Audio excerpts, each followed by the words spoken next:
Assalamualaikum warahmatullahi wabarakatuh. Nama saya Mianur Hakiki, NIM E2018-2215. Di sini saya akan mempresentasikan bab tentang perekonomian Indonesia pada masa Orde Lama.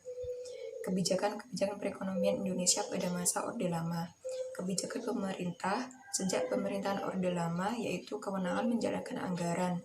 Negara tetap ada pada presiden, namun tiap-tiap masa pemerintahan memiliki ciri masing-masing dalam menjalankan anggaran negara. Yang pertama, pasca kemerdekaan, yaitu usaha yang dilakukan untuk mengatasi kesulitan ekonomi antara lain program pinjaman nasional.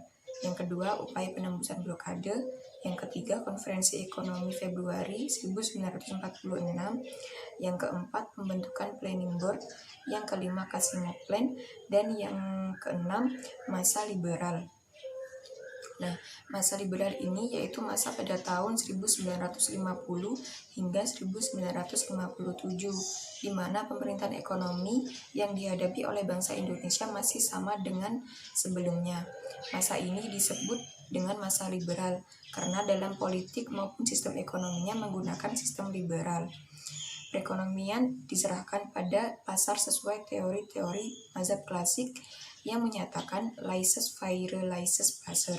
Padahal pengusaha non-pribumi, terutama pengusaha Cina, yang pada akhirnya sistem ini hanya akan memperburuk kondisi perekonomian Indonesia.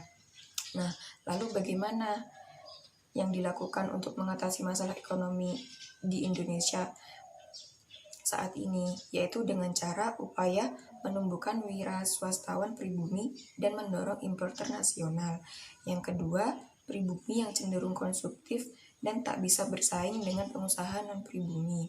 Yang ketiga, nasionalisasi Djavace Bank Indonesia pada 15 Desember 1951 melalui UUD nomor 24 tahun 1951 dengan fungsi sebagai bank sentral dan bank sirkulasi. Yang terakhir yaitu pada masa demokrasi terpimpin, yaitu pada tahun 1959 hingga 1967 sebagai akibat dari Direktif Presiden 5 Juli 1959. Maka Indonesia menjalankan sistem demokrasi terpimpin dan struktur ekonomi Indonesia menjurus pada sistem etatisme. Apa sistem etatisme itu? Yaitu sistem yang segala-segalanya diatur oleh pemerintah. Dengan sistem ini diharapkan akan membawa pada kemakmuran bersama dan persamaan dalam sosial, politik, dan ekonomi.